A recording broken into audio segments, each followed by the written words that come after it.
بسم اللہ الرحمن الرحیم، اللہم صلی علی محمد وعلی آل محمد۔ حابیل اور قابیل کے 50 سال بعد حضرت حوا کے ہاں ایک بیٹا پیدا ہوا۔ اس وقت حضرت آدم علیہ السلام کی عمر مبارک 130 سال کی تھی۔ آپ کے ہاں یہ بیٹا تنہا پیدا ہوا تھا، یعنی اس کا کوئی جڑواں نہیں تھا، اور اس بچے کا نام شیث علیہ السلام رکھا گیا۔ حضرت آدم علیہ السلام حضرت شیث علیہ السلام کی پیدائش کے بعد 800 سال تک زندہ رہے۔ جب آپ علیہ السلام کی وفات کا وقت قریب آیا تو انہوں نے اپنے بیٹے شیث کو بلایا اور ان سے عہد و پیمان لے کر انہیں اپنا جانشین مقرر کر دیا، اور یوں حضرت آدم کی وفات کے بعد ساری بادشاہت حضرت شیث علیہ السلام کے لیے وقف ہو گئی۔ وقت گزرتا چلا جا رہا تھا۔ حضرت آدم کی اولاد میں ایک طرف قابیل تھا، جس کو اللہ تعالیٰ نے مہلت دی تھی اور اس کی نسل خوب تیزی سے پھیل رہی تھی، جبکہ دوسری جانب حضرت شیث علیہ السلام تھے، جن کی اتباع حضرت آدم کی دیگر اولادیں کر رہی تھیں۔ قابیل اور اس کی اولاد میدانی علاقے میں آباد تھی، جبکہ حضرت شیث علیہ السلام اپنے حامیوں سمیت پہاڑوں پر آباد تھے۔ حضرت آدم نے وفات سے قبل وصیت فرمائی تھی کہ بنو شیث ہرگز بنو قابیل سے نکاح نہ کریں۔ اس کے بعد حضرت شیث علیہ السلام ان سب کو غاروں میں لے گئے تھے اور ان پر ایک دیوار تعمیر کر دی تھی تاکہ بنو قابیل میں سے کوئی بھی شخص ان کے قریب نہ آ سکے۔ بنو شیث سینکڑوں سال تک اس پابندی پر عمل کرتے رہے، لیکن پھر وہ وقت بھی آن پہنچا جب انہوں نے اپنے اجداد کی وصیت کو پس پشت ڈال دیا اور گمراہی کے راستے پر چل نکلے۔ بنو قابیل کی عورتیں نہایت حسین تھیں، لیکن ان کی رگوں میں چونکہ قابیل کا خون گردش کر رہا تھا، اس لیے نہایت آوارہ مزاج تھیں۔ ان کے دل و دماغ پر مکمل شیطان کا قبضہ تھا۔ ایک مرتبہ شیطان ایک غلام کے روپ میں ان لوگوں کے سامنے ظاہر ہوا اور ایک شخص طبال کے پاس اس کی خدمت کے لیے نوکر ہو گیا۔ طبال اس کی خدمت گزاری سے بہت خوش تھا اور اسے اپنے خاص غلاموں میں شمار کرنے لگا تھا۔ ادھر شیطان بھی دھیرے دھیرے اپنی عیاریوں کا حصار اس کے گرد تنگ کرتا چلا جا رہا تھا۔ اب نوبت یہاں تک پہنچ گئی تھی کہ طبال ہر معاملے میں اپنے اس غلام سے مشورہ کرنے لگا تھا۔ ایک روز طبال بہت اداس بیٹھا تھا کہ شیطان مناسب موقع بھانپ کر اس کے پاس آن دھمکا اور مالک سے اس کی اداسی کی وجہ دریافت کرنے لگا، مگر طبال اپنی اداسی کی کوئی وجہ نہ بتا سکا۔ چنانچہ شیطان نے ادب سے کہا، میں آپ کو ایک ایسی چیز بنا کر دے سکتا ہوں جس سے آپ کا دل بہلا رہے گا۔ تم ایسی کیا چیز بنا کے دے سکتے ہو؟ طبال نے چونک کر پوچھا۔ آپ مجھے قریبی جنگل میں جانے کی اجازت دیں، جب میں واپس آؤں گا تو وہ چیز میرے ساتھ ہوگی۔ طبال نے اس کی بات سن کر حیرت کا اظہار کیا اور خوشی سے اسے جنگل میں جانے کی اجازت دے دی۔ کچھ دیر بعد جب شیطان واپس آیا تو اس کے ہاتھ میں ایک بانسری تھی جو اس کے مالک کا دل بہلانے کے لیے بنائی گئی تھی۔ اس نے بانسری کو ہونٹوں سے لگایا اور مختلف قسم کے سر پھوٹنے لگے۔ طبال یہ انوکھی تفریح پا کر بہت خوش ہوا۔ بانسری نے واقعی اس کی اداسی ختم کر دی تھی اور وہ اس کی لے سن کر جھومنے لگا تھا۔ آخر اس نے شیطان کے اس کارنامے کو بہت سراہا اور کہا، تو نے تو یہ بہت ہی عجیب چیز تیار کی ہے، آپ کہیں تو میں اس سے بھی اچھے آلات تیار کر سکتا ہوں۔ تمام بنو قابیل میں لوگ آپ کی تعریف کریں گے، کیا یہ ممکن ہے؟ وہ حیرت سے بولا، ہاں بالکل میرے آقا۔ شیطان نے مؤدبانہ لہجے میں کہا تو وہ جلدی سے بولا، تو پھر انتظار کس بات کا ہے؟ تم جلدی سے اپنا کام شروع کر دو۔ بنو قابیل کو معلوم تو ہو کہ طبال کا غلام کیسا ماہر کاریگر ہے۔ شیطان تو پہلے ہی حکم کا منتظر تھا۔ وہ فوراً اپنے کام سے لگ گیا اور کچھ ہی وقت میں ڈھول باجے سمیت مختلف آلات موسیقی ایجاد کر کے اس کے سامنے پیش کر دیے۔ طبال نے آلات موسیقی حاصل کرنے کے بعد اپنے فن کا مظاہرہ کرنا شروع کیا تو بنو قابیل کے لیے یہ انوکھے آلات موسیقی نہایت حیرت انگیز اور پرکشش تھے۔ چنانچہ بات باقی لوگوں تک پھیلی تو ان آلات موسیقی کی مانگ بھی بڑھنے لگی۔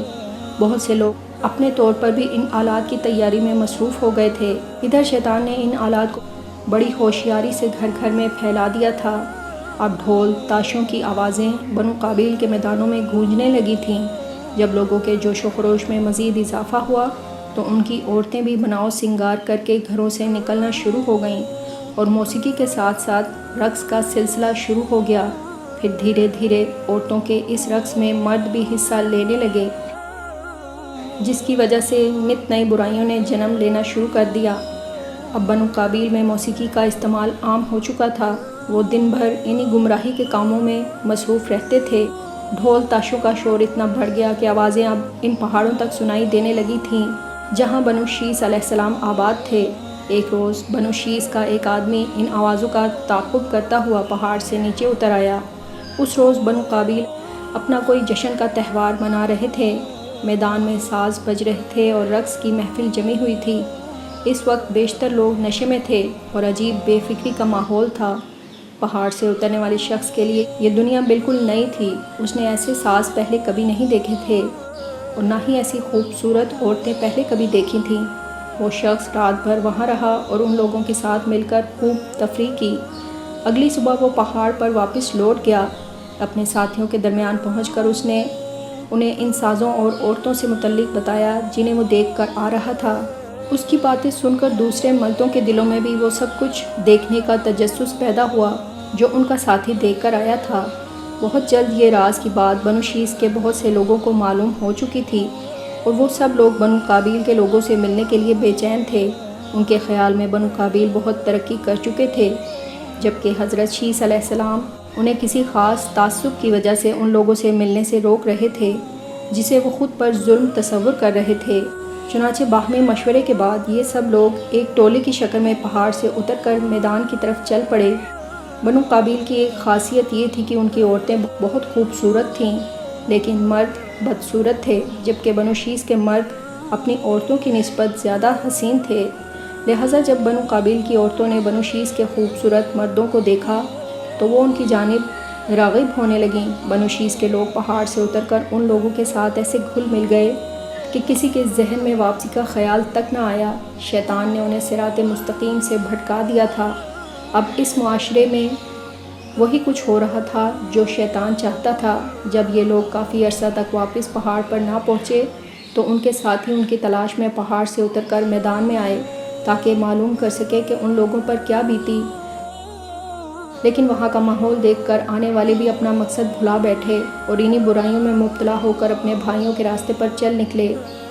دیکھتے ہی دیکھتے تمام بنو شیس پہاڑ سے اتر آئے اور بنو قابیل کی عورتوں سے شادیاں کر لیں، جس کا نتیجہ یہ نکلا کہ بنو قابیل تعداد میں نہایت تیزی سے اضافہ ہوا اور وہ لوگ دنیا میں پھیلتے چلے گئے۔ حضرت شیس اپنے ساتھیوں کی اس حرکت پر پریشان ہو گئے تھے۔ بہت کم تعداد میں ایسے لوگ پہاڑ پر رہ گئے جو ابھی تک صراط مستقیم پر چل رہے تھے اور گناہوں سے بچے ہوئے تھے۔ پھر ایک روز بنو قابیل میں ایک نئی برائی نے جنم لیا۔ بنو قابیل میں ود نام کا ایک صالح مرد رہا کرتا تھا اور پوری قوم اس کی بہت عزت کرتی تھی۔ جب اس کا انتقال ہو گیا تو تمام لوگ اس کی قبر پر جھک کر گریہ وزاری کرنے لگے۔ ادھر شیطان نے جب ان لوگوں کو غم کی اس کیفیت میں دیکھا تو وہ ایک نئی ترکیب سوچ کر انسانی روپ میں ان کے پاس آیا اور حیرت سے بولا، تم لوگ اس مرد کی قبر پر اس قدر گریہ وزاری کیوں کر رہے ہو؟ اس لیے کہ یہ شخص ہمیں بہت محبوب تھا۔ انہوں نے کہا، وہ شخص تمہیں کیوں محبوب تھا؟ شیطان نے سوال کیا، کیونکہ یہ شخص اللہ کے حضور ہمارے حق میں دعائیں کیا کرتا تھا اور اس کی دعاؤں کے طفیل اللہ ہم پر بارش برساتا تھا، ہمیں ہر نعمت میسر تھی۔ اب یہ سب ہم سے چھن گیا ہے۔ اب ہماری دعائیں اللہ تک پہنچانے والا کوئی شخص قبیلے میں موجود نہیں ہے۔